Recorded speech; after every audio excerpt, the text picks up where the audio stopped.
Puji nama Tuhan. Shalom. Shalom. Beri kemuliaan untuk Tuhan kita. Haleluya. Kita bersyukur buat pagi hari ini karena kita beroleh kemenangan untuk kita datang memuji menyembah Tuhan. Mari siapkan hati kita. Kita akan masuk dalam hadirat Tuhan. Terima kasih Bapa.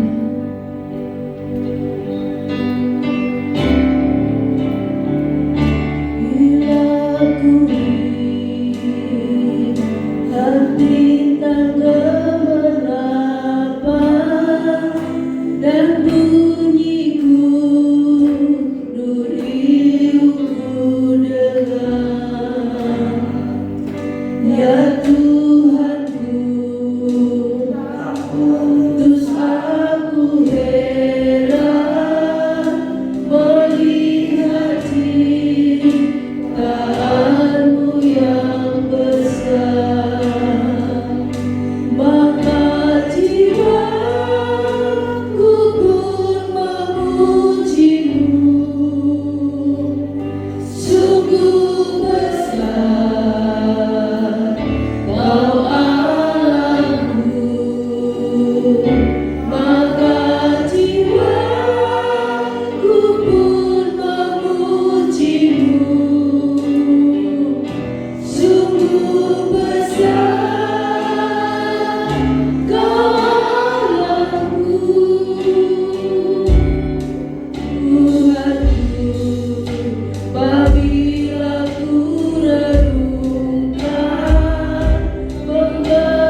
Tuhan kita Tuhan yang baik.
Diberkati Tuhan, berikan kemuliaan untuk Tuhan kita.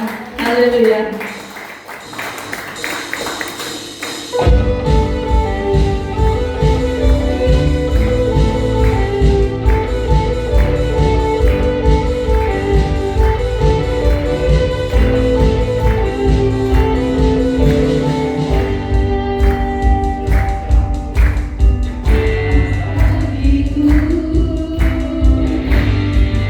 Kebajikan sedang bagiku.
biasa. Amin. Silakan duduk kembali.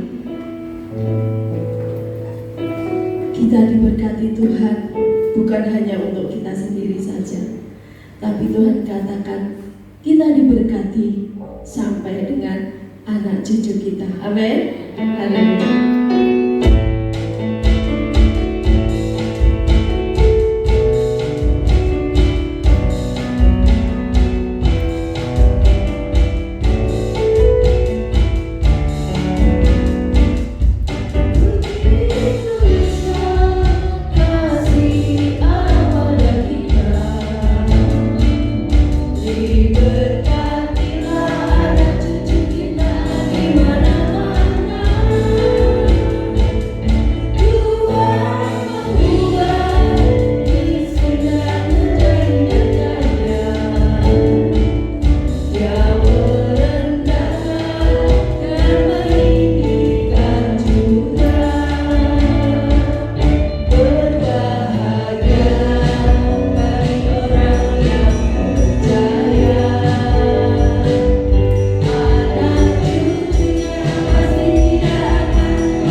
Kami bersyukur kalau hari ini kami dapat memuji dan menyembah Tuhan.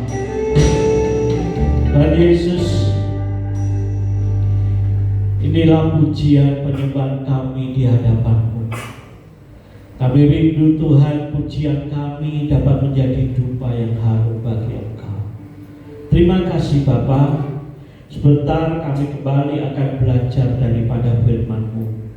Mari Tuhan Kau urapi setiap kami, ajar kami mengerti, memahami akan kebenaran firman-Mu, sehingga firman-Mu itu dapat tertanam dalam hidup kami, membuat iman kami semakin kuat di dalam Engkau. Pengertian kami akan firman-Mu semakin mendalam Tuhan, sehingga kasih kami kepadamu semakin mendalam. Terima kasih Bapa, Engkau urapi kami hamba-Mu, supaya apa yang kami sampaikan Tuhan, itu semua adalah kehendak-Mu bagi jemaat-Mu di tempat ini. Terima kasih Bapa, kami mengucap syukur, kami serahkan doa kami ini semua hanya dalam nama-Mu. Di dalam nama Tuhan Yesus Kristus kami sudah berdoa. Haleluya, amin. Silakan duduk.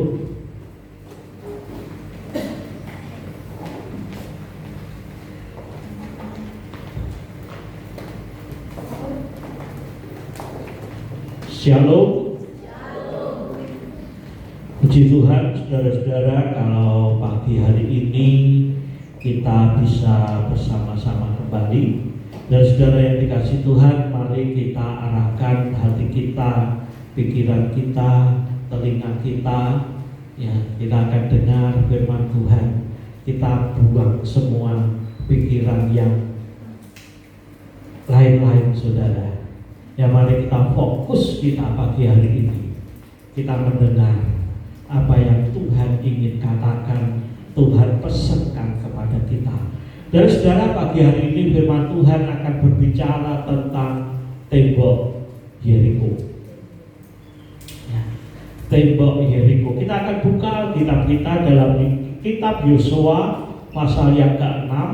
Kita akan baca mulai ayat yang pertama sampai dengan ayat yang ke-16. Mari kita bangkit berdiri, kita akan baca bergantian. Saya baca ayat yang ganjil, nanti saudara semua baca ayat yang genap. Yosua pasal yang ke-6 mulai ayat yang pertama, begini firman Tuhan. Jatuhnya Yeriko. Dalam pada itu Yeriko telah menutup pintu gerbangnya, telah tertutup kota itu karena orang Israel, tidak ada yang keluar atau masuk. Berfirmanlah Tuhan kepada Yosua, ketahuilah, aku serahkan ke tanganmu Yeriko ini, beserta rajanya dan pahlawan-pahlawannya yang gagah perkasa. Haruslah kamu mengelilingi kota itu, yakni semua prajurit harus mengedari kota itu sekali saja. Demikianlah harus engkau perbuat 6 hari lamanya. Dan 7 orang imam harus membawa 7 sangkakala, tanduk domba di depan tabut. Tetapi pada hari yang ke-7, 7 kali kamu harus mengelilingi kota itu, sedang para imam meniup sangkakala. Apabila sangkakala tanduk domba itu panjang bunyinya, dan kamu mendengar bunyi sangkakala itu, maka haruslah seluruh bangsa bersorak dengan sorak yang nyaring. Maka tembok kota itu akan runtuh, lalu bangsa itu harus memanjatnya masing-masing langsung ke depan. Kemudian Yosua bin Nun memanggil para imam dan berkata kepada mereka, angkatlah tabut perjanjian itu, dan 7 orang imam harus membawa 7 sangkakala tanduk domba di depan tabut Tuhan. Dan kepada bangsa itu dikatakannya, majulah, kelilingilah kota itu, dan orang-orang yang bersenjata harus berjalan di depan tabut Tuhan.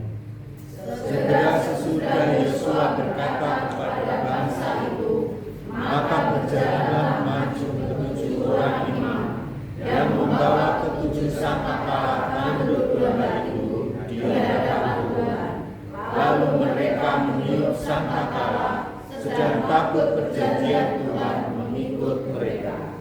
Dan orang-orang yang bersenjata berjalan di depan para imam yang meniup sangkakala, dan barisan penutup mengikut tabut itu, sedang sangkakala terus-menerus ditiup. Tetapi Yosua telah memerintahkan kepada bangsa itu, demikian, janganlah bersorak dan janganlah mendengarkan suaramu, sepatah kata pun janganlah keluar dari mulutmu, sampai pada hari aku mengatakan kepadamu, bersoraklah, maka kamu harus bersorak. Demikianlah tabut Tuhan mengelilingi kota itu, mengedarinya sekali saja. Kemudian kembalilah mereka ke tempat perkemahan dan bermalam di tempat perkemahan itu. Keesokan harinya Yosua bangun pagi-pagi, lalu para imam mengangkat tabut Tuhan. Maka berjalanlah juga ketujuh orang imam yang membawa ketujuh sangkakala tanduk domba itu di depan tabut Tuhan.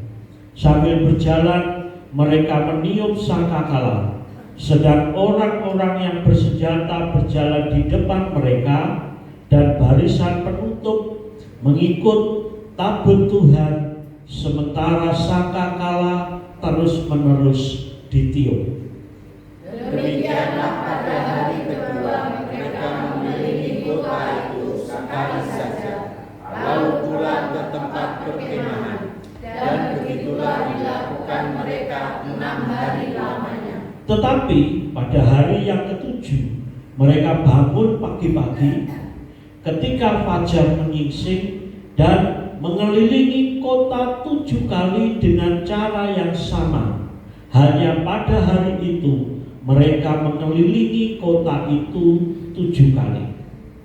Lalu pada ketujuh kalinya, ketika para imam meniup sangkakala, berkatalah Yosua kepada bangsa itu, bersoraklah, sebab Tuhan telah menyerahkan kota ini kepadamu.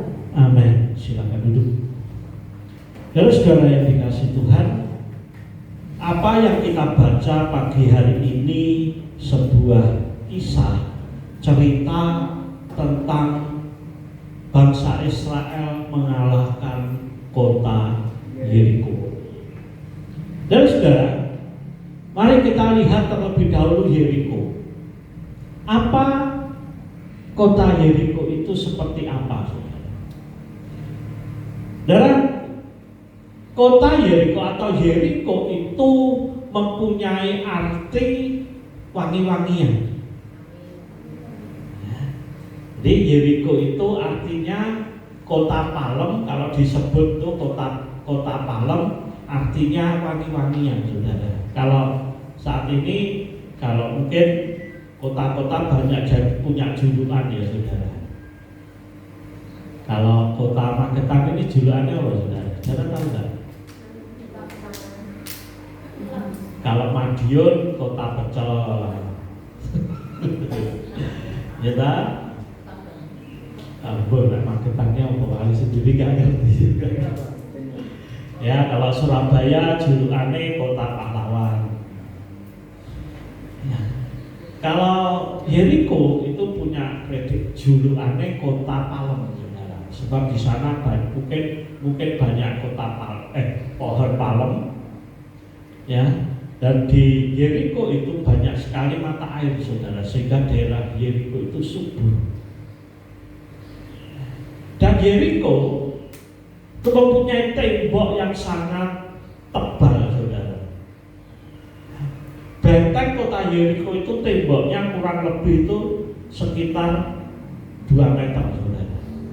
Ya, bayangin tembok 2 meter. Memang zaman dulu kota-kota itu pasti dikelilingi benteng, ya saudara. Dan tembok benteng itu nggak ada yang tipis. Ya, tembok kota Yeriko itu tebelnya sekitar 1,5 sampai 2 meter, dan tingginya itu kurang lebih 4 sampai 5 meter. Bayangin, suatu kota yang sangat kokoh, yang sangat kuat, yang sangat subur.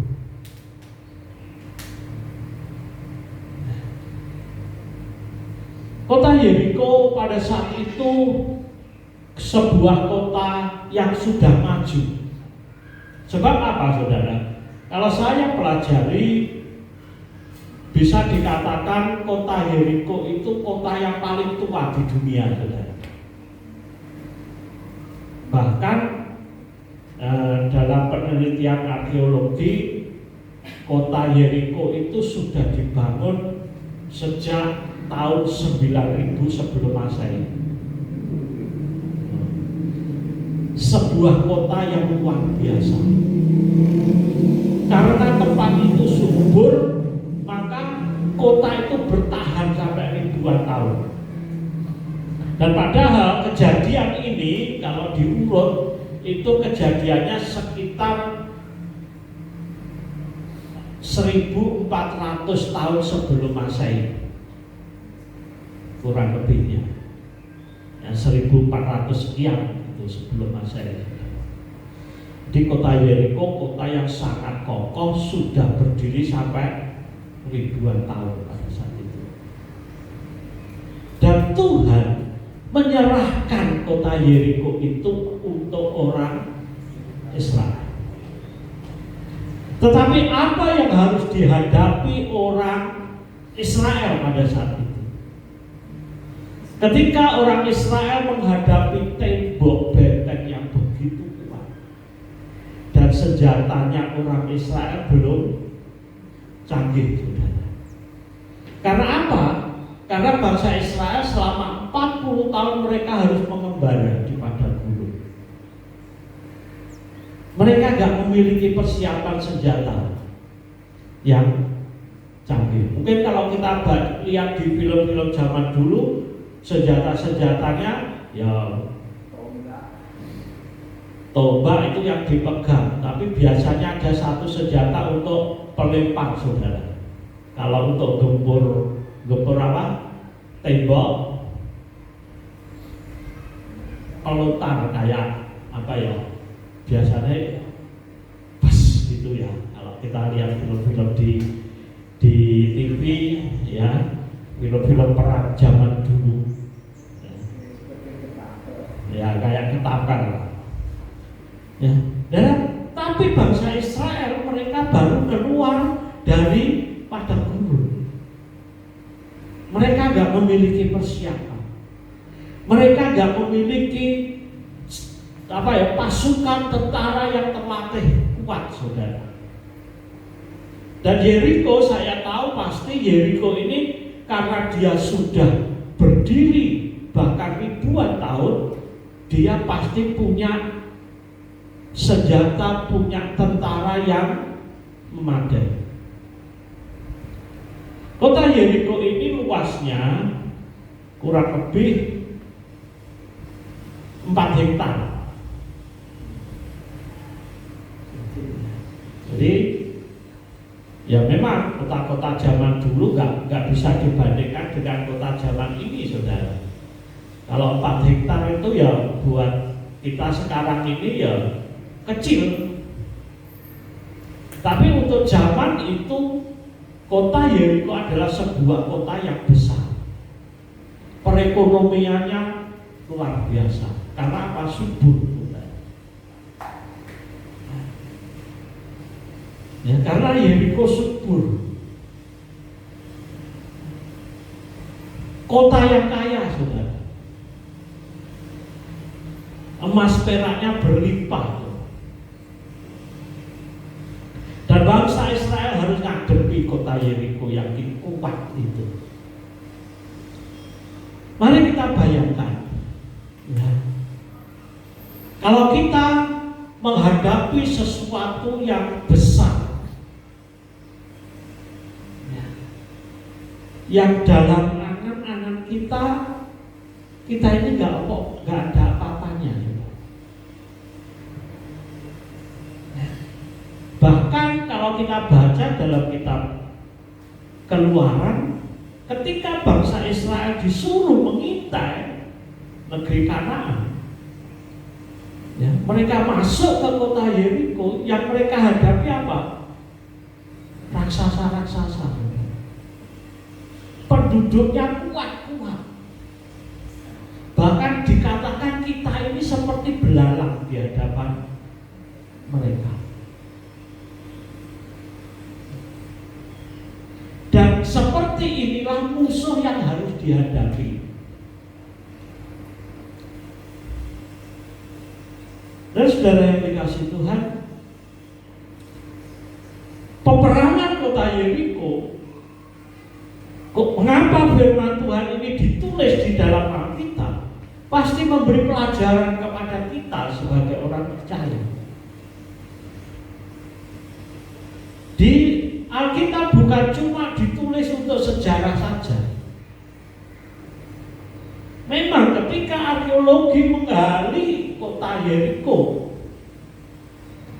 mereka bisa menyimpulkan bagaimana keadaan kota Yeriko pada saat itu. Tapi bukan cuma itu tujuan Tuhan menulis peperangan kota Yeriko itu. Tapi lebih dalam lagi Tuhan ingin menyampaikan kehendaknya kepada jemaatnya, kepada orang-orang yang percaya dari cerita ini, saudara. Dan saudara yang dikasih Tuhan, mari pagi hari ini kita gak cuma melihat ceritanya bangsa Israel itu, kita gak cuma tahu apa ceritanya, saudara. Tapi lebih dalam lagi kita akan melihat apa yang ingin Tuhan sampaikan, yang ingin Tuhan katakan melalui cerita ini. Dan saudara yang dikasih Tuhan, dalam perjalanan hidup kita, kita pasti menghadapi persoalan, masalah, tantangan, musuh. Dan musuh yang kita hadapi bukannya musuh yang ngecek-ngecek.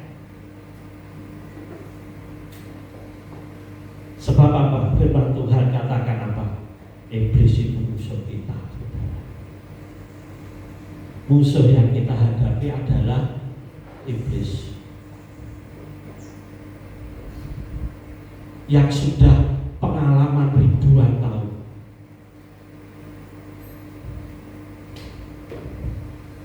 Ya. Musuh yang kita hadapi adalah suatu kekuatan yang sangat besar, yang gak mungkin kita bisa hadapi sendiri. Dan saudara yang dikasih Tuhan, mari kita belajar dari cerita ini apa yang ingin Tuhan sampaikan. Yang pertama, Tuhan tidak mengajarkan kita untuk lari dari persoalan. Mengapa Tuhan bawa bangsa Israel setelah menyeberang Sungai Yordan langsung ngadepi Yeriko yang kuat? Bukan ngadepi bangsa yang kecil-kecil dulu, saudara.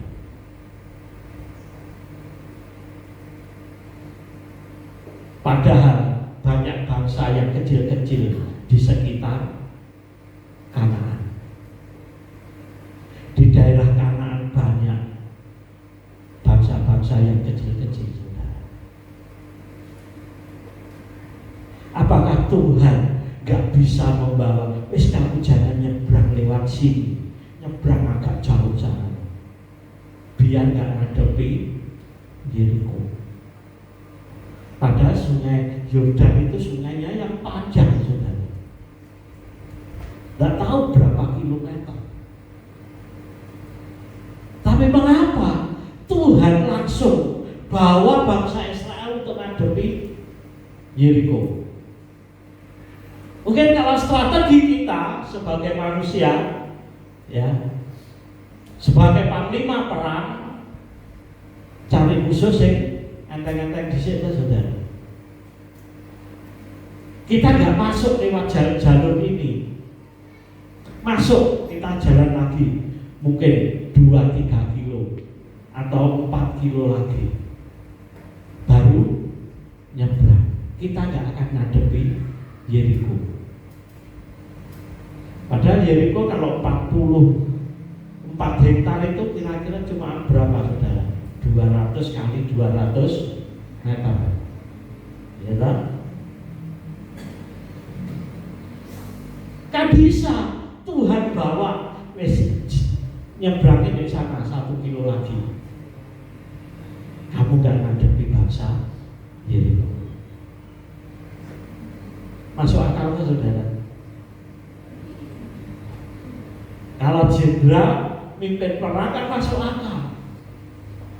Jangan ngadepi yang kuat dulu. Kita serang dari pinggirnya dulu. Tapi Tuhan kan, Tuhan perintahkan seberangi, hadapi kota Yeriko. Dan Tuhan berbicara, kita nggak boleh lari dari persoalan. Sebesar apapun persoalan yang saudara hadapi, jangan lari, hadapi.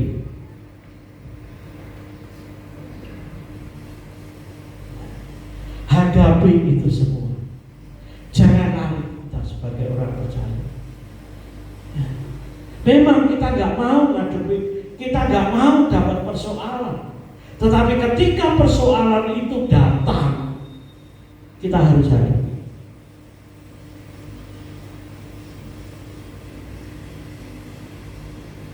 Bagaimana kita menghadapinya?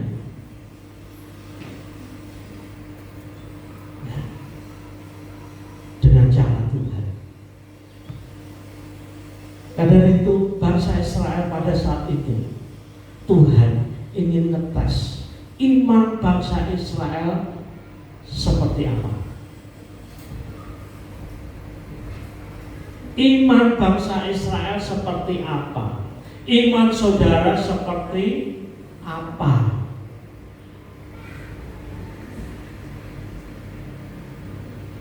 Ketika angkatan bangsa Israel, angkatan sebelum Yosua, ketika Musa mengutus pengintai-pengintai untuk masuk Kanaan, pengintai-pengintainya ketakutan karena mereka melihat orang-orang yang kuat,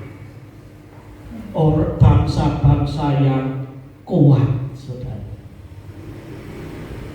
Tetapi ketika Yosua mengutus pengintai-pengintai, mereka kembali dengan berita apa? Beda dengan yang dulu. Sama-sama orang Israel.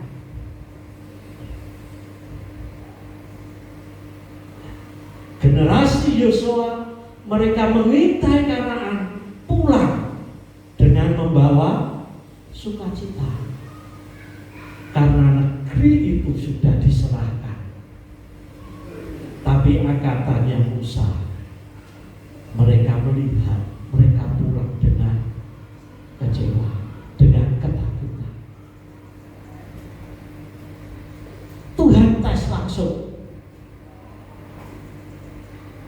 imannya seperti apa. Ketika mau menghadapi Yeriko, ketakutan enggak? Tapi generasinya beda. Ya. Orang Israel generasi Yosua, mereka enggak takut. Mereka tidak lagi bersungut-sungut kayak dulu. Sehingga Tuhan menghukum bangsa Israel gara-gara bersungut-sungut ketika masuk negeri Kanaan. Tuhan sudah katakan negeri itu kuserahkan kepadamu. Tapi orang Israel, mereka pulang dengan kecewa, dengan ketakutan.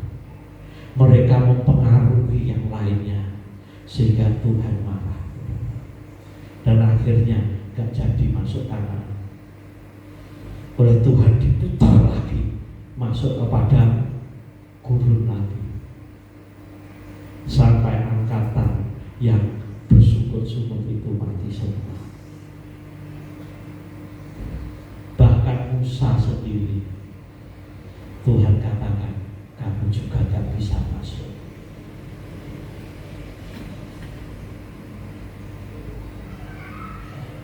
Kamu sendiri gak bisa masuk, cuma bisa lihat aja. Tapi angkatan Yosua ketika Tuhan perintahkan maju hadapi Yeriko, mereka tidak lagi ngomel, tidak lagi bersungut-sungut kepada Tuhan. Dan Tuhan mulai mengajak kepada orang Israel perihal apa? Ketaatan. Taat. Bangsa Israel harus taat. Ketika mereka mau menghadapi Yeriko, Tuhan punya strategi yang sangat berbeda, yang gak masuk akal. Strateginya apa? Kelilingi tembok Yeriko sehari sekali. Dengan aturan-aturan yang telah Tuhan tetapkan. Di depan pasukan ada imam yang meniup sangkakala. Di belakang pasukan dengan memanggul senjata, dengan membawa senjata.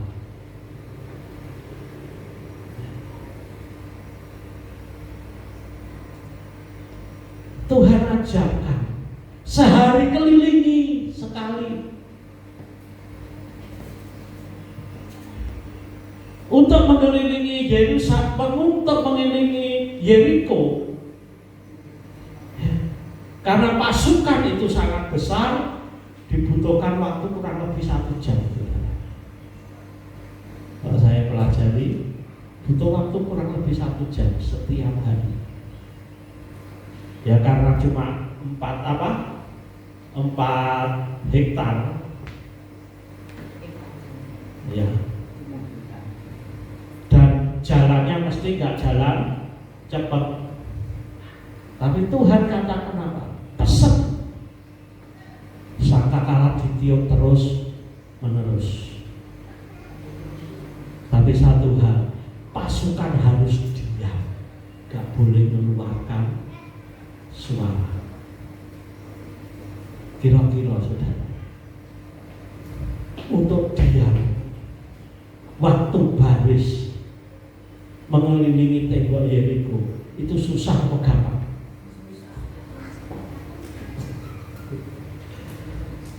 Susah. Padahal hal yang sederhana yang Tuhan ingin katakan, kamu harus diam. Gak boleh ngomong, gak boleh ngomel, gak boleh tanya kenapa itu.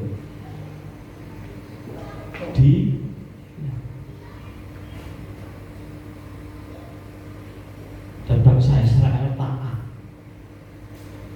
Saya gak bisa mikir orang segitu banyak, tentara yang segitu banyak suruh menang Tuhan. Ketika mereka bergerak, gak boleh ngomong satu dengan yang lainnya. Sehari kelilingi sekali. Setelah itu balik lagi ke kemahnya. Besoknya kelilingi lagi sekali. Setelah itu selesai, balik lagi. Mungkin ketika mereka kelilingi sekali, 2 kali, 3 kali, seiso senang saudara. Tapi ketika sudah masuk hal yang 4 kali, 5 kali, mungkin banyak orang mikir, aku ki ngopo? Ya. Tetapi apa bangsa Israel belajar taat, melakukan seperti apa yang Tuhan inginkan. Itu paling penting. Melakukan seperti yang Tuhan inginkan, yang Tuhan katakan. Dan demikian juga kita sebagai orang percaya. Ketika kita menghadapi persoalan, gak perlu ngomel, gak perlu cerita-cerita, gak perlu nyetatus ngadepi masalah. Berapa banyak orang Kristen statusnya ngadepi masalah, benar? Oh mangkel dilebone statusnya apa mangkel.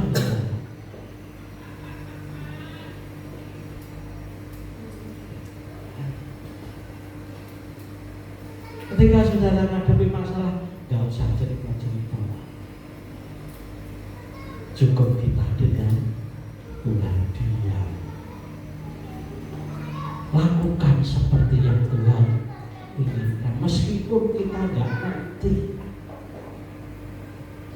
Seringkali kita orang percaya mau melakukan firman Tuhan itu kalau kita ngerti. Kalau aku ngerti baru aku mau lakukan. Nah, gak ngerti, mosok bodoh. Iya kan? Tapi tentara Israel dia cuma kelilingi hari kelima. Gak ada tanda-tanda nih tembok Yeriko mau runtuh. Ya mungkin ketika mereka mengelilingi tembok Yeriko, tentara Yeriko yang ada di pos-pos penjagaan di atas tembok, mereka iso guyu ya kan. Gigi wong Israel ngapain? Kok aneh? Mungkin hari pertama mereka waspada, hari kedua sih waspada, hari ketiga waspadanya mulai turun, hari keempat mulai guyu saudaranya. Bikinnya apa? Hari kelima semakin nyata, hari keenam santai, hari ketujuh pun santai. Oh, pirang-pirang dino ya gak ono. Tujuannya apa? Bangsa Israel sendiri, tentara Israel sendiri yang mungkin mikir juga, gini aku nyapa kok harus ngelilingi tembok ini. Tapi yang Tuhan inginkan taat. Meskipun gak ada alasannya tetap taat. Meskipun gak ngerti firman Tuhan itu taat. Tuhan ingin mengajarkan bangsa Israel untuk taat akan firman Tuhan. Apa yang Tuhan katakan, apa yang firman Tuhan sampaikan, taat. Bu ngerti bu orang. Gak perlu ono alasannya.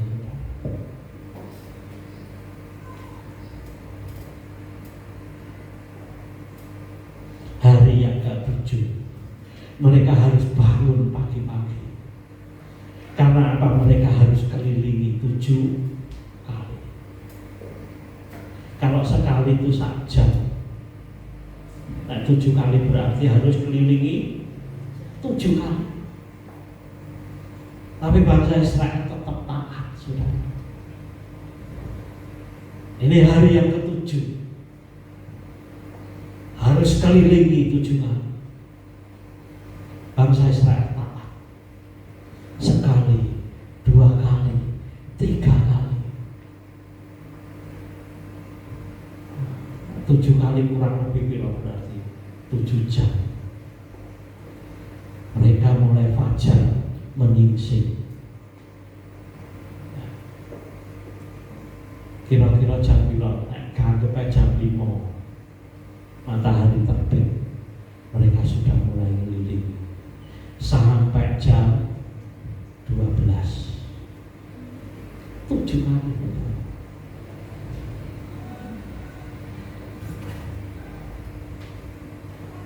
Dan yang ke-7 kali bangsa Israel itu ditiup panjang. Bangsa Israel harus bersorak. Ketika bangsa Israel bersorak, tembok itu udah runtuh belum? Belum. Ini tindakan iman. Bertindak dengan iman, bersorak, bersyukur, memuji Tuhan. Tindakan iman kita. Gak nunggu masalahnya selesai baru bisa mengucap syukur. Masalahnya belum selesai pun harus mengucap syukur lebih dulu.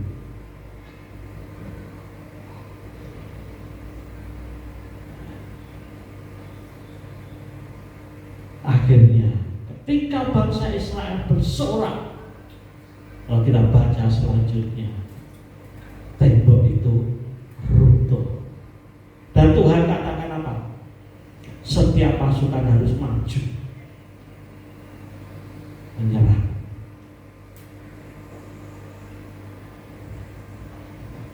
Perlu keberanian, saudara. Keberanian untuk bertindak. Berani bukan berarti kita ini gak bisa takut, tetapi keberanian itu artinya apa? Kita tidak membiarkan ketakutan itu menguasai kita. Firman Tuhan katakan jangan takut. Lebih dari 365 kali Tuhan katakan jangan takut. Maka kadang kita mengalami takut juga. Saya juga kadang mengalami ketakutan. Tapi saya tidak mau membiarkan ketakutan itu menguasai. Harus berani bertindak, berani maju. Tembok itu sudah runtuh, tapi bangsa Israel harus maju. Maju untuk apa? Untuk mengalahkan, saudara. Maju untuk menyelesaikan masalahnya. Memang Tuhan gak bertindak langsung. Sekali lagi bukan Tuhan yang mengalahkan kota Yeriko secara langsung, tetapi tentara Israel harus maju menyerang, mengalahkan. Meskipun orang-orang Yeriko yang kuat-kuat, mereka sudah terlatih untuk perang. Mungkin aku disokong, tapi Tuhan katakan maju. Maju menyelesaikan masalahmu. Saudara sendiri yang harus menyelesaikan. Gak tiba-tiba orang Yeriko mati semua, enggak, saudara.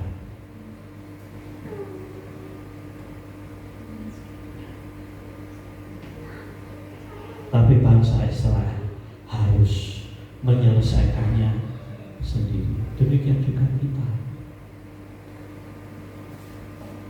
Tuhan sudah buka jalan.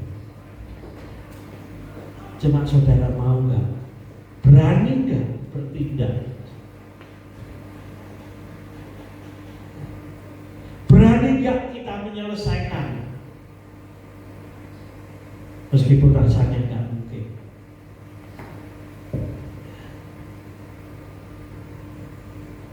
Lalu saudara, keberanian, ketekunan. Selama 7 hari mereka mengelilingi tembok Yeriko. 7 hari mereka keliling dengan gak ngerti apa yang akan terjadi. Tuhan cuma janji tembok itu akan, pokoknya kota Yeriko sudah diserahkan. Tapi gimana caranya? Bangsa Israel cuma tekun. Hari pertama, hari kedua, mungkin mereka dicaci maki, timnya sama tentara Yeriko. Tapi tekun sampai selesai. Makanya firman Tuhan katakan, barang siapa setia sampai akhir. Kesetiaan itu sampai akhir. Kesetiaan itu gak melihat waktunya sudah berapa lama. Oh, aku sudah setia 20-30 tahun. Aku sudah setia 50 tahun.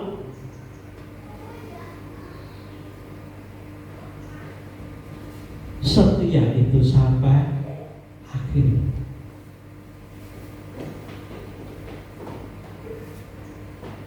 Dan tujuan Tuhan, bangsa Israel harus menghadapi Yeriko. Untuk apa? Untuk melatih dia, untuk melatih mereka bangsa Israel. Apakah mau taat? Apakah setia, tekun melakukannya? Apakah dia taat melakukan apa yang Tuhan katakan? Dan kalau saya baca mulai Keluaran, ya, Imamat, Bilangan, Ulangan, seringkali diselingkuh dikatakan apa? Mereka melakukan tepat seperti yang Tuhan katakan. Jangan menyimpang ke kanan atau ke kiri. Meskipun kamu gak ngerti, lakukan tepat. Dan kalau saya baca Imamat, aturannya banyak sekali. Tapi bangsa Israel harus taat, melakukan tepat seperti yang Tuhan inginkan. Ketika bangsa Israel bangun kemah pertemuan, Tuhan sudah kasih aturannya begini.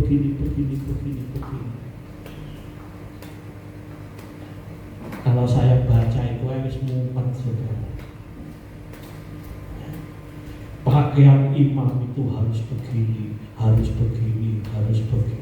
Kamu harus bangun itu seperti ini. Teliti banget. Kamu gak boleh nyentuh ini, gak boleh begini, gak boleh begini.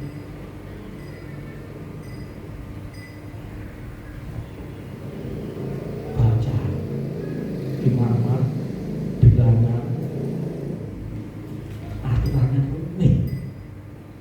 Tapi bangsa Israel mau lakukan tepat seperti yang Tuhan katakan. Dan Tuhan berkenan. Ketika bangsa Israel melakukan tepat yang seperti Tuhan katakan, Tuhan berkenan. Demikian kita hidup juga. Lakukan tepat seperti yang Tuhan katakan. Kalau saudara mau hidup berkenan di hadapan Tuhan, lakukan tepat seperti yang Tuhan katakan. Meskipun gak ngerti ngerti tujuannya apa. Meskipun sekali lagi kita tidak memahami, ketika Tuhan menyampaikan kemah pertemuan itu bentuknya kayak apa, ukurannya berapa, dari apa ini, bentuknya kayak apa, gak boleh meleset sedikit pun. Gak boleh ditawar. Tuhan yang ini piye. Memang kadang Tuhan bisa ditawar. Kayak Abraham pernah nawar kepada Tuhan. Tapi peraturan Tuhan, firman Tuhan itu harus tepat kita lakukan. Lakukan seperti apa yang Tuhan katakan. Jangan menyimpang ke kiri, jangan menyimpang ke kanan. Gak perlu dipertanyakan lagi, Tuhan kenapa kok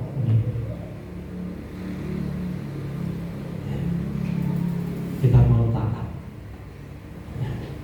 Ketika bangsa Israel dia taat, musuh yang besar itu pun kalah, hancur. Tuhan suruh binasakan itu semua. Bangsa Israel taat.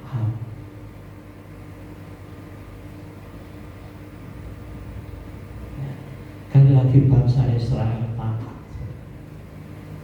Inilah yang Tuhan kehendaki dalam kehidupan kita. Saya minta pemain musik untuk maju ke depan. Mari kita semua balik berdiri.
Terima kasih Tuhan buat firman. Tuhan, kami mau taat, kami mau setia, kami mau tekun Tuhan. Dalam kami mengiring Engkau, kami akan menghadapi banyak persoalan, tapi kami mau melakukan dengan cara-Mu Tuhan. Meskipun cara-Mu itu gak masuk akal dalam pikiran kami, meskipun kami gak bisa memahami kebenaran firman, ajar kami Tuhan. Kami mau taat melakukan tepat seperti apa yang Engkau kehendaki. Terima kasih Bapa buat firman-Mu hari ini. Biarlah firman itu dapat bertumbuh dalam hati kami, dalam hidup kami, sehingga kehidupan kami semakin hari semakin berkenan di hadapan-Mu. Terima kasih Tuhan, di dalam nama Tuhan Yesus Kristus kami berdoa. Haleluya. Amin. Silakan duduk. Puji Tuhan, kita sudah diberkati firman Tuhan oleh hamba-Nya. Dan mari kita belajar bersama-sama untuk kita tetap taat kepada Tuhan. Tuhan memberkati. Kita akan berikan persembahan untuk Tuhan. Persembahan pertama oleh Ibu Endah, persembahan kedua oleh Ibu Juni.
Tuhan Yesus memberkati. Kita akan melihat pengumuman 1 minggu ke depan. Hari Rabu Komsel 1 di Gereja Pujian oleh Kristian. Hari Kamis Komsel 2 di rumah Bapak Supani, pujian oleh Ibu Ana. Hari Jumat jam 8 ada misbah doa online. Lalu hari Sabtu jam 6 ada latihan musik. Minggu jam 8 pagi ibadah raya disertai dengan perjamuan suci, leader oleh Ibu Frida, singer Catherine dan Christian, pemain musik drum Bapak Wito, bass Rian, gitar Yoga, keyboard Brian, pelayan perjamuan suci Bapak Pariono dan Bapak Ngadiono. Puji nama Tuhan. Kita akhiri ibadah kita saat pagi hari ini. Saya undang untuk selawat kita.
Kami bersyukur Tuhan, kalau Kau telah memimpin kami, memimpin ibadah kami mulai awal sampai akhir. Dan kami percaya Tuhan Kau telah memberkati kami.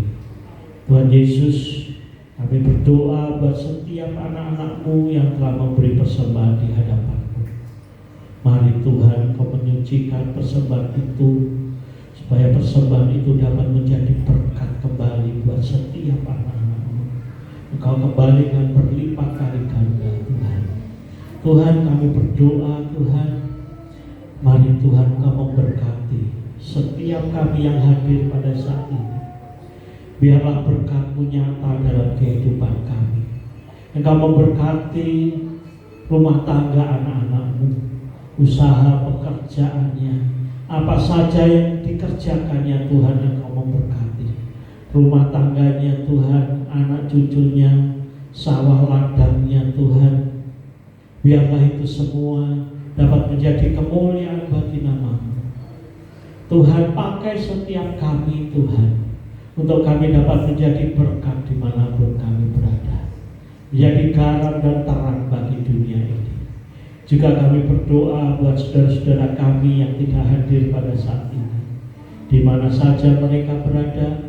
Mari Tuhan, biarlah berkat-Mu senantiasa menyertai mereka. Kau melawat mereka, memberi kemenangan kembali untuk mereka dapat beribadah bersama-sama dengan kami di tempat ini. Terima kasih Tuhan. Juga kalau sebentar kami akan pulang kembali ke rumah kami masing-masing, diserahkan perjalanan anak-anak-Mu dalam tangan-Mu. Biarlah penyertaan perlindungan-Mu tetap selalu menyertai, sehingga kami dapat pulang sampai di rumah dengan selamat-Mu. Terima kasih Bapa, terima kasih. Saudara, angkat tangan saudara. Dan sekarang ini saudara-saudara yang dikasihi Tuhan, terimalah berkat, anugerah, rahmat, damai sejahtera, sukacita dari Bapa di surga, persekutuan di dalam Tuhan Yesus Kristus, serta pimpinan pemeliharaan Roh Kudus menyertai kehidupan saudara semua, mulai hari ini sampai Tuhan Yesus datang di awan-awan pada kali yang kedua. Terima kasih Tuhan. Di dalam nama Tuhan Yesus Kristus, yang percaya katakan amin. Tuhan Yesus memberkati.